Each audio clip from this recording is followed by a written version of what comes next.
Hello दोस्तों, कैसे हैं आप लोग। I hope you are doing well. Welcome to the Eduverse news analysis. आज है 12 नवंबर 2022 and we are going to discuss the Hindu newspaper analysis. The first article which we are going to discuss is related to supreme court orders releases of all life convicts in Rajiv Gandhi case. इसको हम discuss करेंगे। उसके पहले एक छोटी सी information, अगर आपको इस लेक्चर की पीडीएफ चाहिए तो आप हमारा टेलीग्राम चैनल को ज्वाइन कर सकते हैं। For joining the Telegram channel you have to join this from this link. मैं आपको लिंक में डिस्क्रिप्शन में लिंक दे दूंगा, वहां से आप ज्वाइन कर सकते हैं। साथ ही साथ अगर आप चाहें तो एडवर्स न्यूज एनालिसिस करके टेलीग्राम में सर्च करेंगे तो वहां पे भी आपको ये मिल जाएगा। देखिए, छोटी छोटी कुछ न्यूज़ेस हैं आप लोगों के एग्जाम के पर्सपेक्टिव से, ये तो इंपॉर्टेंट नहीं है, बट एक बार आप नज़र मार लीजिए कि सुप्रीम कोर्ट ने अभी ऑर्डर दिया है, रिलीज कर दिया है सभी लाइव जिनको कन्विक्ट दिया गया था राजीव गांधी असैसिनेशन के केस में, तो उन्हें क्या कर दिया गया, उन्हें फ्रीडम दे दिया गया, उन्हें छोड़ दिया गया है। अब यहाँ पे कांग्रेस वगैरह आएगी और अपनी नाराजगी जाहिर करेगी। ये सारी चीज़ें चल रही हैं, है ना, क्योंकि पॉलिटिक्स वाला मैटर हो जाता है ये कहीं ना कहीं, है ना। Central silence on the judicial posting condemn supreme court ने ये बोला है। तो एक छोटी सी ये न्यूज़ है ना, ये भी आपके लिए इतनी खास इंपॉर्टेंट है नहीं।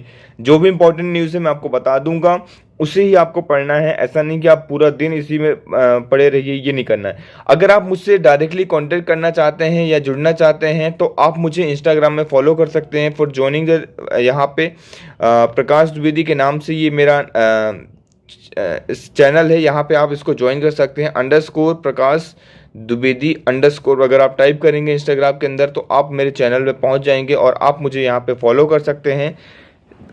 चलिए आगे बढ़ते हैं हम। किसी भी प्रकार की कोई भी दिक्कत अगर आ रही है तो आप मुझे डायरेक्ट मैसेज भी कर सकते हैं। चलिए स्टार्ट करते हैं आज का न्यूज़पेपर। आज का पहला आर्टिकल जो आज हम डिटेल में डिस्कस करेंगे वो जीएस पेपर 2 से रिलेटेड है। यहाँ पे आप ध्यान दीजिए, जीएस पेपर 2 पॉलिटी और गवर्नेंस से रिलेटेड ये आर्टिकल है, इसे हम डिस्कस करेंगे। देखिए यहाँ पे क्या एक न्यूज़ आ रही है, put education back on state list CM to PM, है ना। अभी बात कर रहे हैं स्टेट लिस्ट में चलने की क्या उसे स्टेट लिस्ट में डाल देना चाहिए। फिर क्वेश्चन रिलीज होके आता है हमारे सामने कि सर ये स्टेट लिस्ट क्या होता है, what do you mean by state list, what is central list and what is concurrent list. देखिए हमारे कॉन्स्टिट्यूशन के अंदर सेवंथ शेड्यूल के अंदर ये चीज़ मेंशन है। कौन से शेड्यूल के अंदर? सेवंथ शेड्यूल के अंदर मेंशन है। आपको ये चीज़ याद रखनी है। हमारे कॉन्स्टिट्यूशन में कितने शेड्यूल हैं ये आपको कमेंट सेक्शन के अंदर बताना है। Number of schedule in our constitution ये आपको बताना। अगर आप चाहें तो उन सभी शेड्यूल्स के नाम भी बता सकते हैं, है ना। देखिए the seven schedule under article 246 of the Indian constitution deals with the division of power, distribution of legislative power between the union and the state list, term as list 1, list 2, list 3। इस तरीके से क्या किया गया है, article 246 के तहत जितने भी इम्पोर्टेंट हमारे इंडियन कॉन्स्टिट्यूशन में पावर हैं, सब्जेक्ट्स हैं, उनको 3 लिस्ट में डिवाइड कर दिया गया है। एक सेंट्रल गवर्नमेंट को दे दिया कि जिसके ऊपर सेंट्रल गवर्नमेंट लॉ बनाएगी, एक स्टेट गवर्नमेंट को दे दिया कि जिसके ऊपर स्टेट गवर्नमेंट लॉ बनाएगी, और लिस्ट बना दी गई, उस लिस्ट के अंदर कुछ डाल दिया गया। फिर एक कंकरेंट लिस्ट है। कंकरेंट लिस्ट के अंदर क्या क्या होता है, दोनों लोग जो है इसके ऊपर लॉ बना सकते हैं, central as well as state. लेकिन अगर दोनों लॉ बनाते हैं, दोनों एक साथ लॉ बनाते हैं, और अगर सेंट्रल ने कुछ उसका कॉन्ट्रैक्टरी लॉ बना दिया स्टेट के अपोजिट में, तो फिर सेंटर का लॉ जो है यहाँ पे प्रिवेलेंट होगा, है ना, आगे निकल के आएगा। क्लियर? कुछ नाम देख लीजिए आपको। Central government has a power to make on the defence, banking sector, currency, foreign affairs, communication. इन सब में कौन लॉ बनाता है? इन सब में सेंट्रल गवर्नमेंट लॉ बनाती है। और भी ये चीज़ें आपको पूरा जाके एक बार रीड कर सकते हैं आप, है ना। वैसे आज आपका होमवर्क क्या है? होमवर्क आज आपका है कि आज आपको लक्ष्मीकांत से चैप्टर नंबर 3 याद, मतलब एक तरीके से रीड करना, जस्ट रीड करना है, ओके। फिर कंकरेंट लिस्ट देखिए, both central and the state government jointly make law, education, forest, trade, marriage, adoption, succession, इन सब के ऊपर आप लॉ बना सकते हैं। कौन? कंकरेंट लिस्ट के अंदर है, मतलब सेंट्रल गवर्नमेंट भी बना सकता है और स्टेट गवर्नमेंट भी बना सकता है। तो देखिए जो एजुकेशन है वो कहाँ पे है, कंकरेंट लिस्ट के अंदर है। लेकिन लॉ मेनली कौन बनाता है? सेंट्रल गवर्नमेंट बनाती है, स्टेट गवर्नमेंट भी बना सकती है। तो अभी बात की जा रही है कि इसको इस कंकरेंट लिस्ट से कहाँ पे डाल दिया जाए? यहाँ पे डाल दिया जाए, मतलब स्टेट गवर्नमेंट स्टेट लिस्ट के अंदर डाल दिया जाए। Clear? State government has a power to make the laws on police, trade, agriculture, irrigation. इन सब में कौन लॉ बनाता है? इन सब में स्टेट गवर्नमेंट बनाती है। और एक यहाँ पे पॉइंट और बता दो, एक्स्ट्रा पॉइंट, की और भी यहाँ पे बात चल रही है कि पुलिस जो है उसको कंकरेंट लिस्ट में डाल दिया जाए या फिर उसको सेंट्रल लिस्ट में डाल दिया जाए। तो ये सारी चीज़ें बात कर रहे हैं कि अभी कंकरेंट लिस्ट में डालने की बात चल रही है पुलिस को, और एजुकेशन को बात चल रही है कौन से लिस्ट में डालने की? स्टेट लिस्ट में डालने की बात चल रही है। क्लियर हो गया बात आपको? चलिए, आई होप चीज़ें क्लियर हो गई होंगी। कितने सब्जेक्ट्स हैं ये यहाँ पे दिया हुआ है, तो आप इसको एक बार इसको रीड कर सकते हैं पीडीएफ को डाउनलोड करके, है ना। नेक्स्ट आर्टिकल की ओर मूव करते हैं। The next article which we are going to discuss is related to disaster management from the paper number 3, GS paper 3। Disaster management से रिलेटेड ये आर्टिकल है, आप लोगों के लिए इंपॉर्टेंट हो जाता है।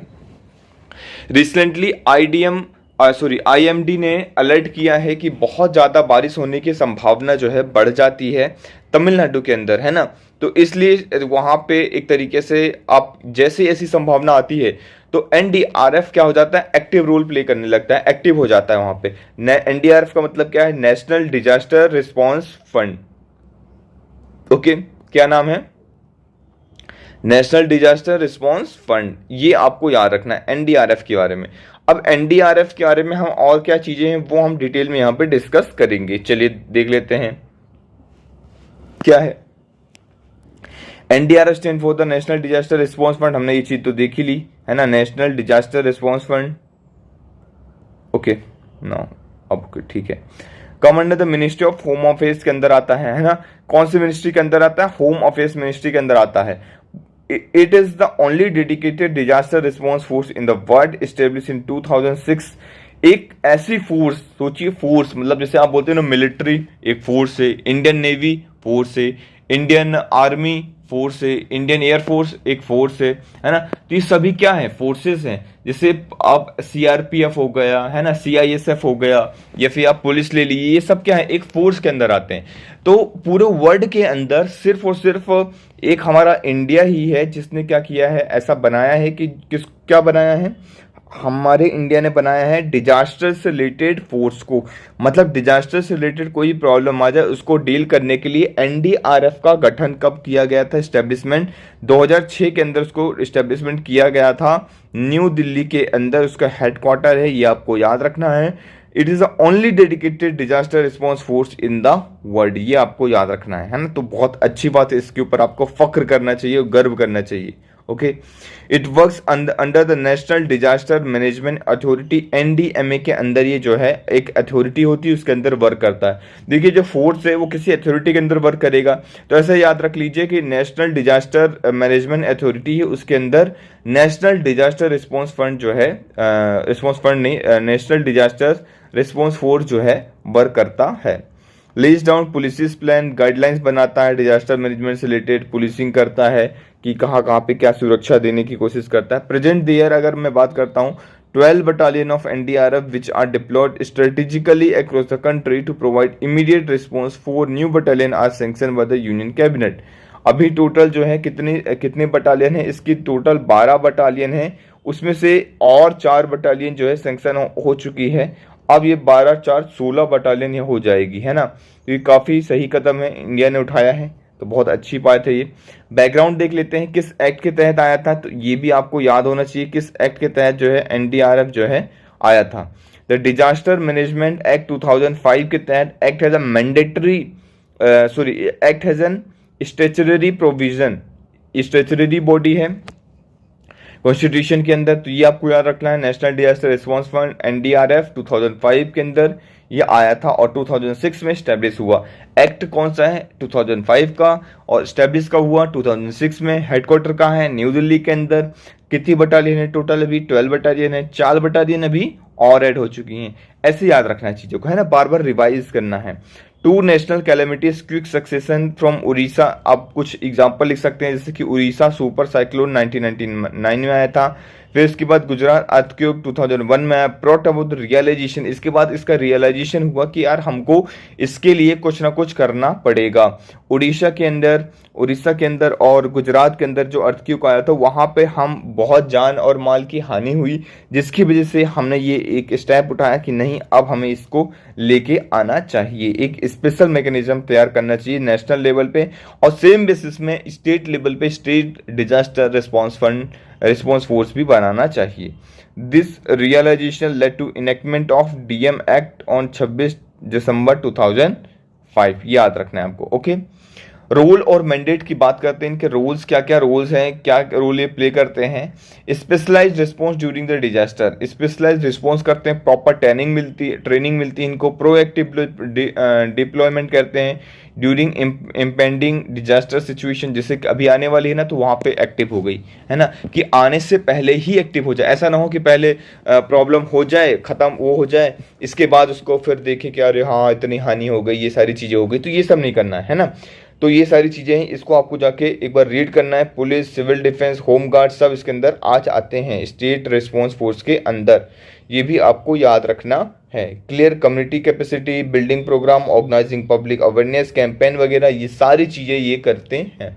Okay, why it is said to be unique, ये क्यों यूनिक है, अगर ये क्वेश्चन आता है, या आप अपने से ही इसको आंसर में पुट कर लीजिए कि हमारा जो एनडीआरएफ है बहुत ही यूनिक स्टाइल में काम करता है, और यूनिक है क्यों, क्योंकि ये only dedicated disaster response force है वर्ल्ड के अंदर। सबसे पहली बात तो ये बहुत इसको यूनिक बना देता है, क्योंकि ये सिर्फ एकमात्र ऐसा डिजास्टर रिस्पांस फंड है, रिस्पांस फोर्स है जो वर्ल्ड के अंदर सिर्फ एक लौता है, तो ये हमारे लिए काफी इंपॉर्टेंट हो जाता है।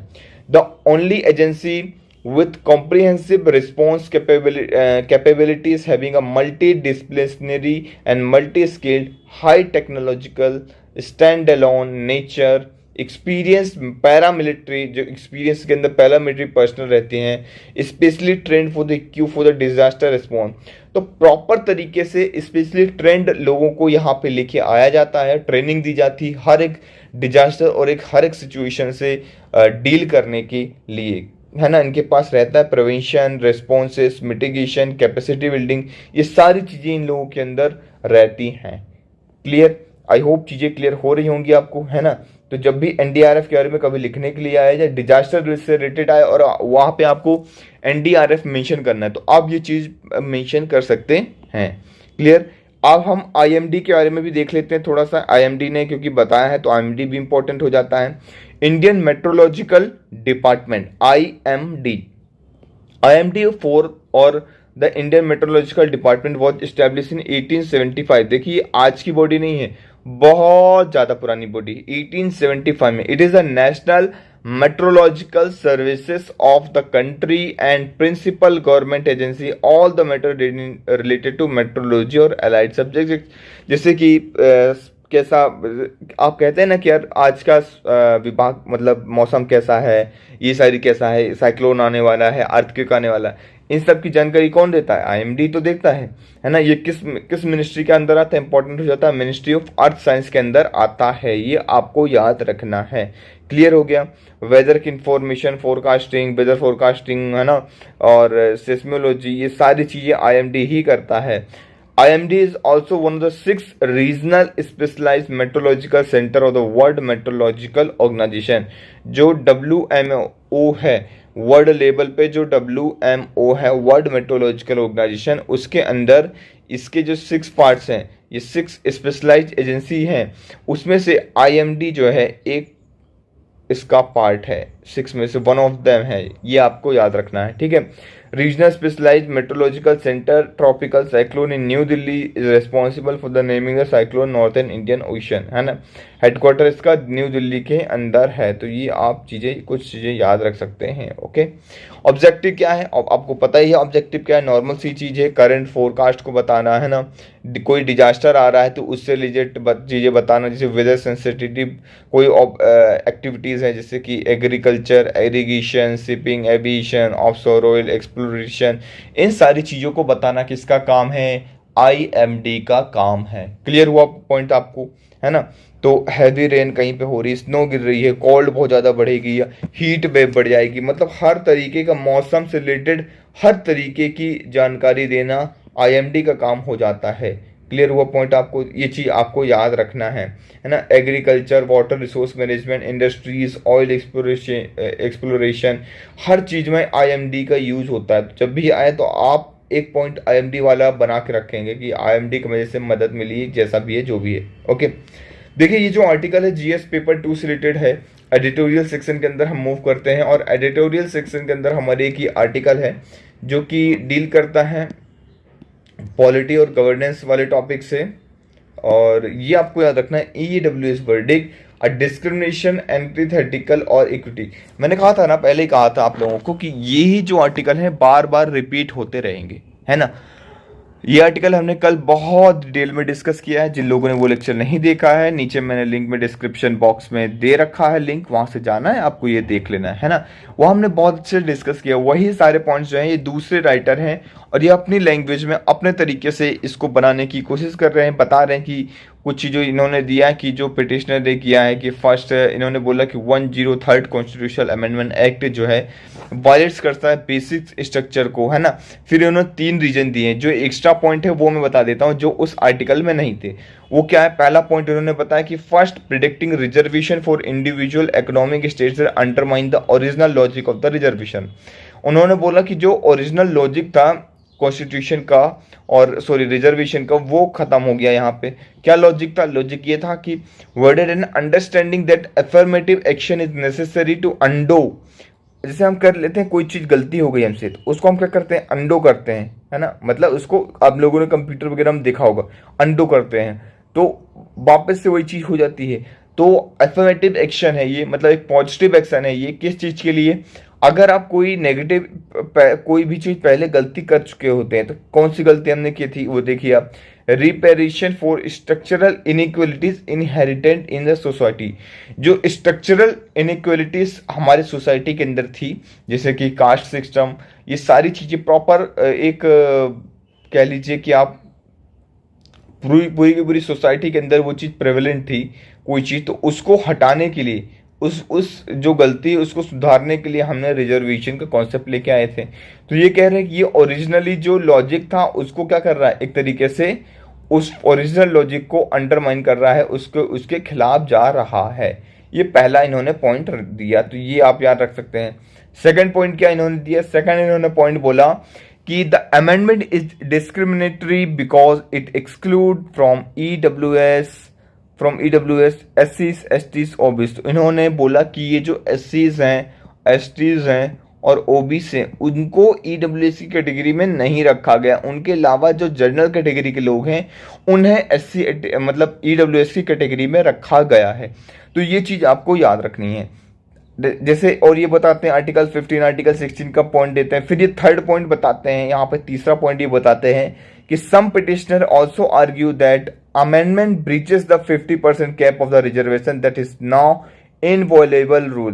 तो ये जो 50% केस का एक केस आया था, उसके अंदर बताया गया था कि हिंदुस्तानी केस के अंदर 50% जो है इससे ज़्यादा रिजर्वेशन नहीं दी जाएगी। लेकिन अगर आप अब देखेंगे तो 50 के ऊपर रिजर्वेशन पहुंच चुका है। तो यही वो चीज़ें बोल रहे हैं कि क्या ये चीज़ जो है वैलिड है या नहीं है, इसके ऊपर हमने ये सारी पॉइंट्स डिस्कस कर लिए।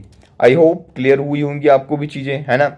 रूलिंग इग्नोर्स, क्या क्या इग्नोर्स किया, आप एक बार चाहें तो उसको एक बार क्या कर सकते हैं, अब खुद से जाके रीड कर सकते हैं। हल्का सा आर्टिकल है क्योंकि हमने कल भी रीड किया था वो आर्टिकल, कल भी डिटेल में समझा था। आज एक बार फिर से समझ लेंगे, अगर आप रीड कर लेंगे आपका एक तरीके से रिवीजन हो जाएगा। क्लियर? चलिए आगे चलते हैं। Autonomy all the wheel for higher education excellence. यहाँ पे बात की जा रही है इस आर्टिकल के अंदर टोटल 100, मतलब टॉप 100 में भी हम नहीं आ रहे हैं, है ना। प्रॉब्लम जा रही है, वर्ल्ड की रैंकिंग हुई है हायर एजुकेशन में, वर्ल्ड के अंदर रैंकिंग हुई है एजुकेशनल इंस्टीट्यूट को लेकर। तो वो चीज़ यहाँ पे बताई जा रही है कि यार यहाँ पे क्या हो रहा है कि रैंकिंग में हमारा जो इंडिया के एजुकेशन इंस्टीट्यूट है उनका नाम नहीं आ पा रहा है। उसका रीज़न ये बताते हैं कि फंड की कमी। सबसे पहला पॉइंट ये फंड्स बताते हैं कि फंड्स की ऑटोनॉमी नहीं, फंड्स की कमी नहीं, कमी बहुत ज़्यादा इंडिया के अंदर है ना। और बाकी जो यूनिवर्सिटीज़ है वहाँ पे बिल्कुल एक पानी की तरह जो है फंड है वो बह रहा है। ये एक पहला प्रॉब्लम। Second, autonomy. इंडिया के अंदर ऑटोनॉमी नहीं है ना। यूजीसी क्या करता है, रेगुलेट करता है ना। लेकिन अगर आप बाहर जाएंगे तो वहाँ क्या होता है, वहाँ से समझ लिए कि यूनिवर्सिटी के अंदर एक यूनिवर्सिटी होती है अपने आप में। मतलब जो पर्टिकुलर कॉलेज होते हैं वो भी अपने आप में क्या हो जाते हैं, एक यूनिवर्सिटी के जैसे वर्क करते हैं, इंडिपेंडेंट डिसीजन लेते हैं, इंडिपेंडेंट सारी चीज़ें करते हैं। तो ये चीज़ आप अपने आंसर राइटिंग में लिख सकते हैं। आई होप क्लियर हुई होंगी। इसके अंदर बस वही सारी चीज़ें घुमा फिरा के डिस्कस कर रहे हैं, इसलिए मैंने क्रक्स बता दिया है ना। इसको पढ़ने की जरूरत नहीं है, डिटेल में जाने की जरूरत नहीं है। चलिए नेक्स्ट मूव करते हैं। एक अलग से मैं आप लोगों के लिए आर्टिकल लेके आया हूँ, गवर्नमेंट नोटिफाइड ई वेस्ट मैनेजमेंट रूल 2022। तो ई वेस्ट मैनेजमेंट रूल 2022 आ चुका है। तो इसके रिगार्डिंग हम डिस्कस करेंगे। ये जो लाइव मिनट के अंदर कवर किया गया था तो उसको हम देखेंगे, है ना। चलिए कुछ की प्रोविजंस हैं उस पर नज़र मार लेते हैं। सबसे पहले ये आपके पीडीएफ मिल जाएगा, तो प्रॉपर आप जाके इसको रीड करना है और इसको क्या करना है, अच्छे से याद कर लेना, क्योंकि यूपीएससी ऐसे क्वेश्चन जरूर पूछता है और पूछ भी चुका है। क्लियर। हम देखेंगे एक क्वेश्चन पूछा है तो प्रीलिम्स का क्वेश्चन भी देखेंगे और मेंस का भी क्वेश्चन यहाँ पे देखेंगे। देख लेते हैं की प्रोविजन क्या क्या है। जैसे restricted the use of hazardous substance such as lead, mercury, cadmium. अब ना इनके नाम ना बहुत इंपॉर्टेंट हो जाते हैं, है ना। जब आप पेपर उठाएंगे पीवाईक्यू तो वहां पे देखेंगे इनका नाम जनरली ऑप्शन में यही घूमते रहते हैं, लेड, मरकरी, कैडमियम। और अगर आपको इनके बारे में डिटेल में अच्छे से पता है तो क्या हो जाएगा, फिर क्वेश्चन आप सॉल्व कर ले जाएंगे, कैसा भी क्वेश्चन हो, है ना। In manufacturing of electronic equipment that have adverse impact on human health and environment. तो रिस्ट्रिक्टेड यूज कर दिया गया यहाँ पे कि आप ऐसा नहीं अंधाधुंध यूज करिए। तो यहाँ पे एक रिस्ट्रिक्शन यूज है किस किस सब्सटेंस के लिए, लेड, मरकरी और कैडमियम, ये याद रखना है। Increase the range of electronic goods covered, laptop, mobile और कैमरा, इन सबको भी एक इलेक्ट्रॉनिक गुड्स के अंदर कवर कर लिया गया है, रेंज को बढ़ा दिया गया है। टारगेट इसके फिक्स हैं, जैसे कि producer of electronic goods have ensure at least 60% of the electronic waste is collected and recycled by 2023 with the target increase to 70%। पहले 60% था, अब उस टारगेट को इंक्रीज करके 70 to 80% कर दिया गया है 2024 के अंदर। 2023 तक जितने भी एक तरीके से गुड्स हैं, जो इलेक्ट्रॉनिक गुड्स हैं जो खराब हो चुके हैं, वेस्ट हो चुके हैं, वो 60% जो वेस्ट गुड्स हैं इलेक्ट्रॉनिक, उन सबको क्या करना होगा, रिसाइकिल करना होगा। 2023 तक का टारगेट दिया है।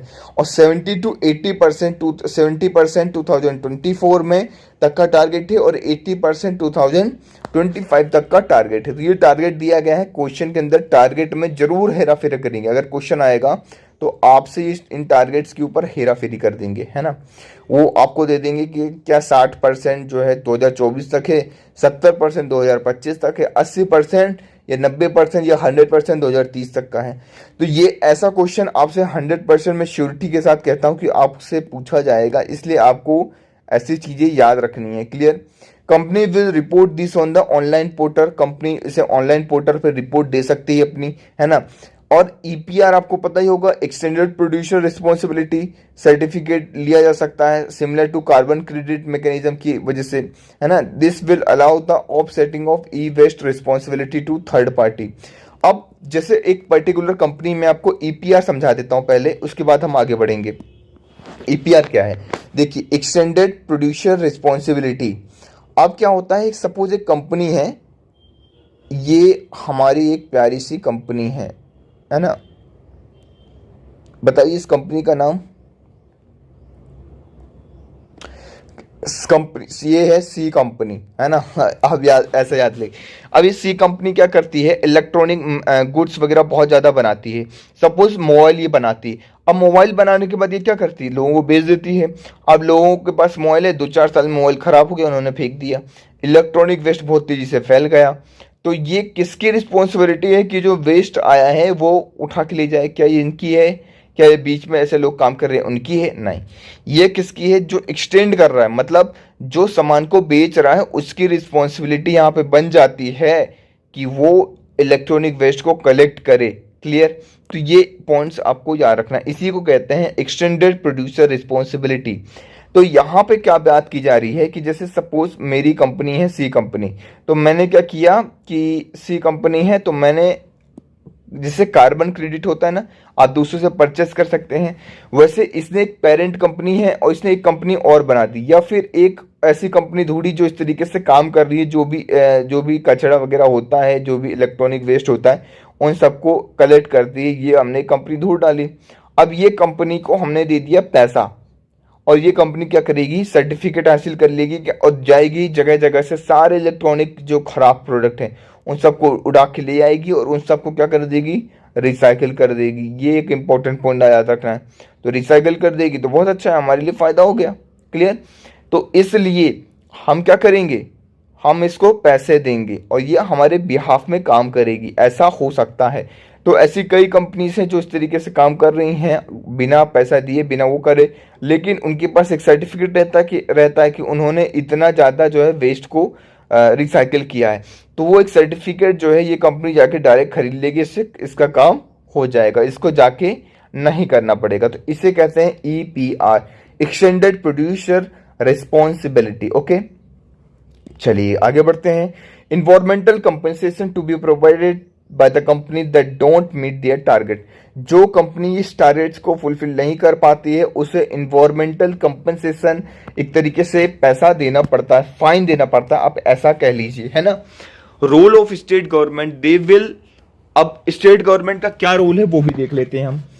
स्टेट गवर्नमेंट का, they will earmark the industrial space for e waste, है ना। स्टेट गवर्नमेंट क्या करेगी, इंडस्ट्रियल स्पेस बनाएगी ई वेस्ट के लिए, डिसमेंटलिंग द रिसाइकल फैसिलिटी बनाएगी, है ना, इंडस्ट्रियल स्किल डेवलप करेगी, डेवलपमेंट करेगी। ये सारी चीजें किसके काम है, स्टेट गवर्नमेंट के काम हो जाते हैं। अब मैन्युफैक्चरर का रूल क्या हो जाता है, मेकअप एंड प्रोडक्ट रिसाइकेबल, ऐसा बनाना चाहिए। अब ऐसा नहीं है कि मैन्युफैक्चरर क्या करे, ऐसा मोबाइल बना दे जो आगे चल के उसको रिसाइकल हो ही ना पाए। तो ये भी ध्यान रखना है कि मैन्युफैक्चरिंग जो कर रहा है उसे ध्यान रखना है कि यार मुझे ही मैन्युफैक्चरिंग इसको रिसाइकिल करना है ना। तो वो क्या करे कि वो ऐसा प्रोडक्ट बने जो इजीली रिसाइकिल हो सके।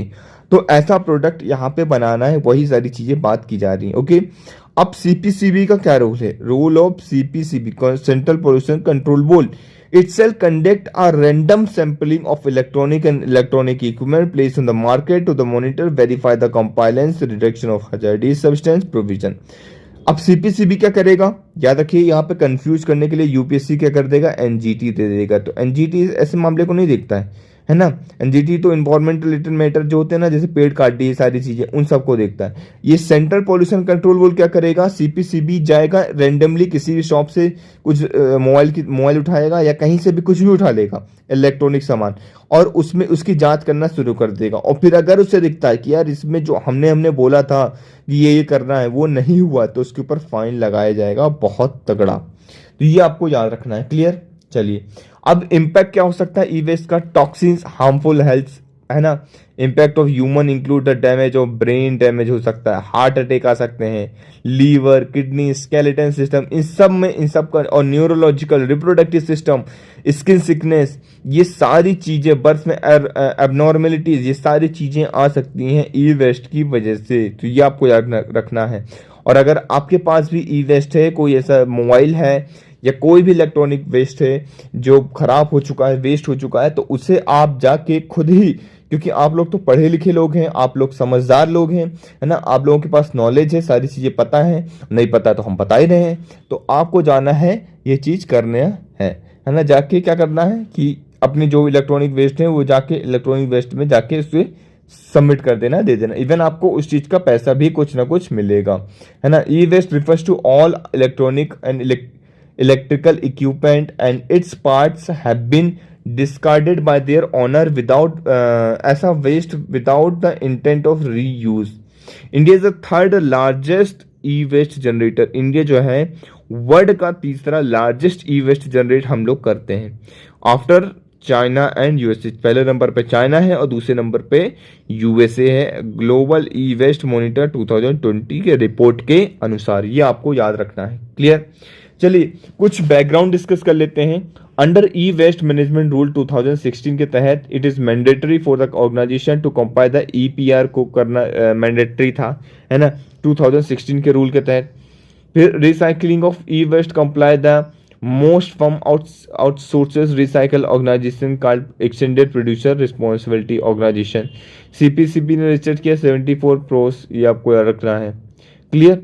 मई 2022 में क्या होता है, इन्वायरमेंट मिनिस्ट्री इशू एक ड्राफ्ट इशू करती है नोटिफिकेशन के द्वारा that does away the PRO dismantles the waste of all responsibility or recycling with the authorized recycler only handful home exist in India। ये आपको याद रखना है ना, उनकी प्रॉब्लम को लेके, और एक ऐसे इंसान जिससे एक ऐसे अथॉरिटी जो कि handful of home exist India, मतलब वो इसे एग्जिस्ट करते देख रेख कर सके, क्या है क्या नहीं है, वो सारी चीज़ों को देख सके।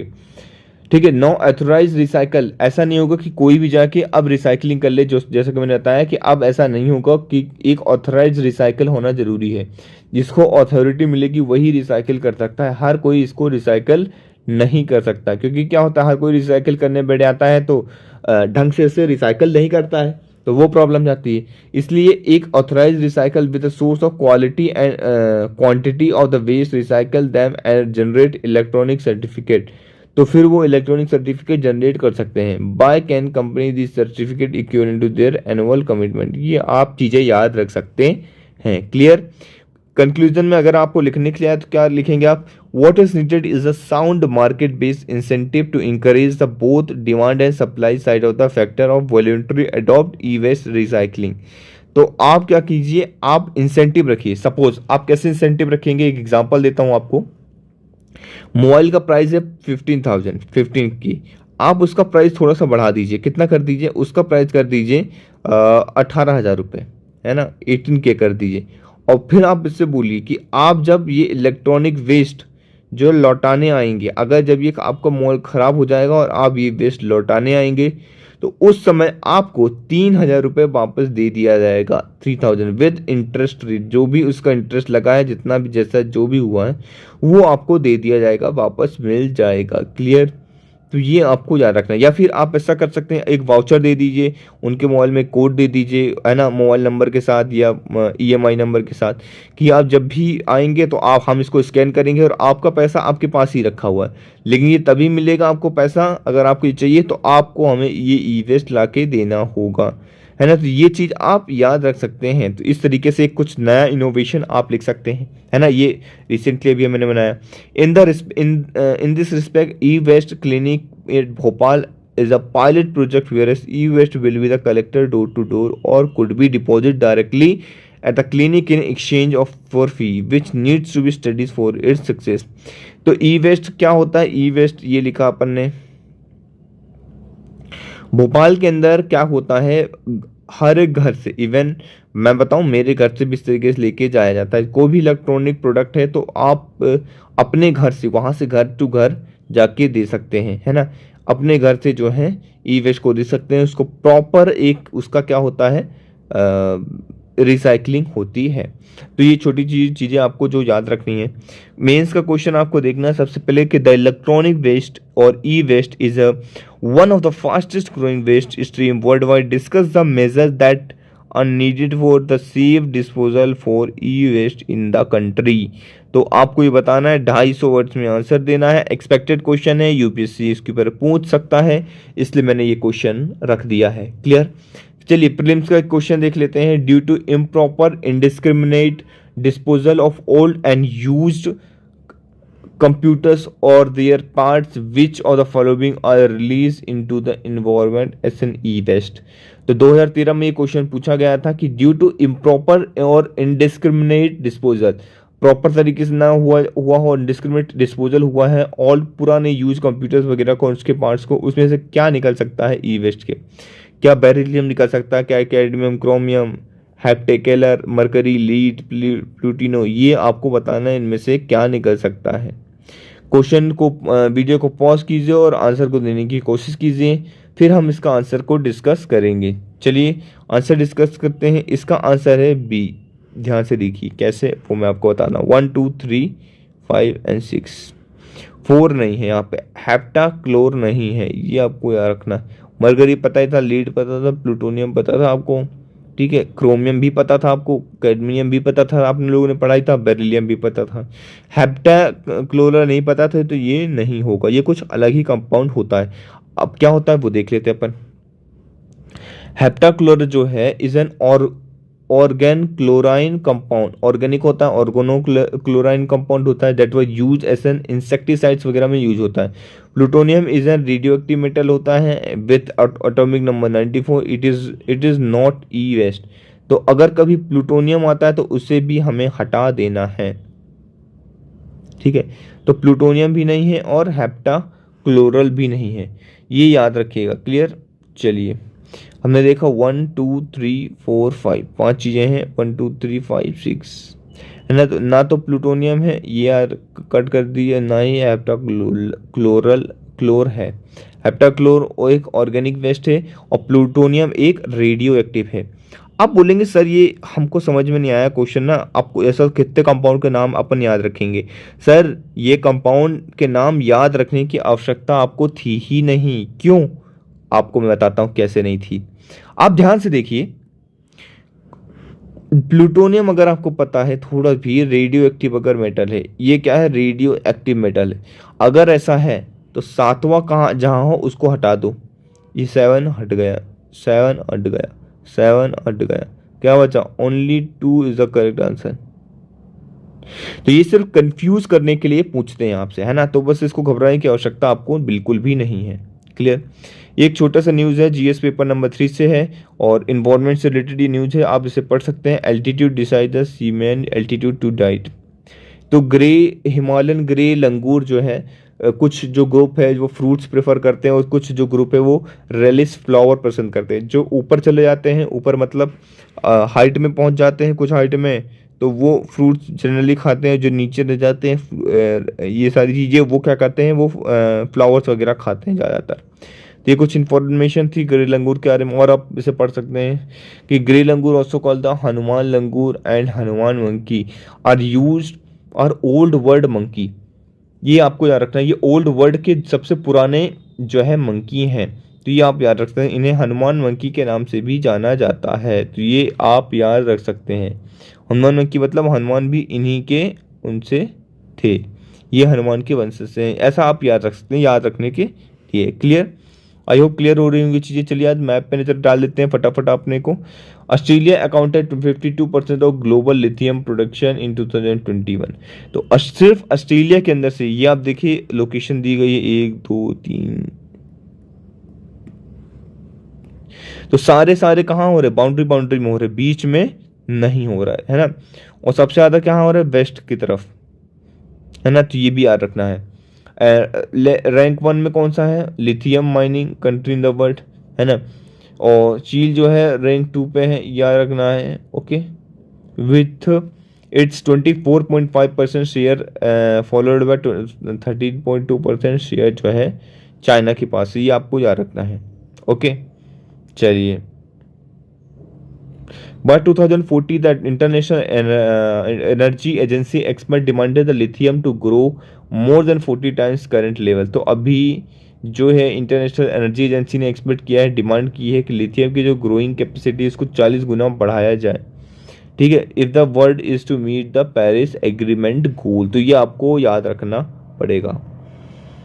The most important use of lithium is in, कहाँ है, रिचार्जेबल जो बैटरी, आपकी मोबाइल की बैटरी है ना, और आपकी लैपटॉप की बैटरी, इन सब में बैटरी में क्या आता है, रिचार्जेबल बैटरी रहती है, इसलिए यहाँ पे लिथियम का यूज किया जाता है। Mobile phone, laptop, digital camera, electronic vehicle, इन सब जो है, इन सब में यूज़ होता है लिथियम, ये याद रखना है।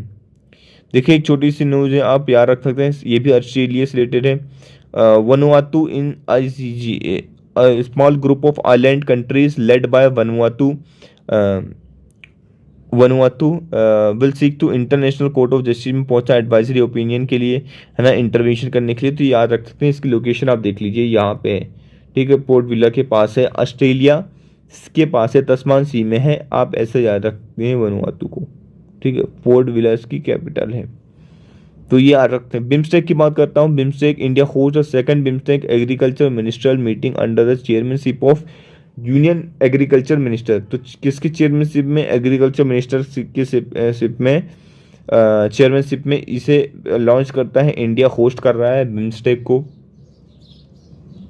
ठीक है। एग्रीकल्चर मिनिस्टर की सेकंड मीटिंग है, याद रखना है आपको। India has highlighted the promote the millet. India millet को बढ़ाने की बात कर रहा है for a friendly agriculture food system and nutrition, जिससे हर जगह फ्रेंडली एग्रीकल्चर बना रहे और फूड न्यूट्रिशन भी बना रहे। बे ऑफ बंगाल, इसका फुल फॉर्म देखिए, bay of Bengal institute for multi sectoral technical and economical corporation. BIMSTEC is a regional multilateral organisation. ये कैसी ऑर्गेनाइजेशन है? एक रीजनल मल्टीलेटरल ऑर्गेनाइजेशन है with 7 members. It came into being in 1997 through the Bangkok declaration. ये आपको याद रखना है, ठीक है। ये कब बना था? 1997 में। 7 मेंबर्स आके जुड़े थे। इसके अंदर रीजनल मल्टीलेटरल ऑर्गेनाइजेशन है ये। बैंकॉक डिक्लेरेशन के अंदर इसका संगठन किया गया था। क्लियर? आई होप बहुत सारी चीज़ें हमने पढ़ी हैं आज और आपको सारी चीज़ें क्लियर हुई होंगी, है ना। डिटेल्स से हमने चीज़ों को देखा है, जो भी इंपॉर्टेंट चीज़ें थी। और अगर आपको लेक्चर पसंद आया तो प्लीज़ लेक्चर को लाइक करें और कमेंट्स करें। ज़्यादा से ज़्यादा मैं चाहता हूं कि आप लोग कमेंट्स करें और अपने फ्रेंडों के साथ इसको शेयर करें, है ना। देखिए जितना जल्दी आप हमारे टारगेट को पूरा करेंगे, है ना, आप भी छोटे छोटे टारगेट के पूरा करिए, हम भी आपका टारगेट पूरा करेंगे। मैं आपको लिए सरप्राइज़ है आप लोगों के लिए लेके आऊँगा, नई नई चीज़ें एमसीक्यू वाले लेके आऊँगा, हर दिन का करंट अफेयर्स का एमसीक्यू लेके आऊँगा। और प्रॉपर मैं प्रीलिम्स की तो मैं 100% गारंटी देता हूँ तैयारी करवा दूंगा। लेकिन उसके पहले इतना कर दीजिए कि मुझे भी मोटिवेशन आए पढ़ाने में और ये सब चीज़ें करने में, है ना। तो आपको मैक्सिमम लोगों तक शेयर करना है और चैनल को सब्सक्राइब करवाना है। तो तब तक के लिए thank you very much for the discussion.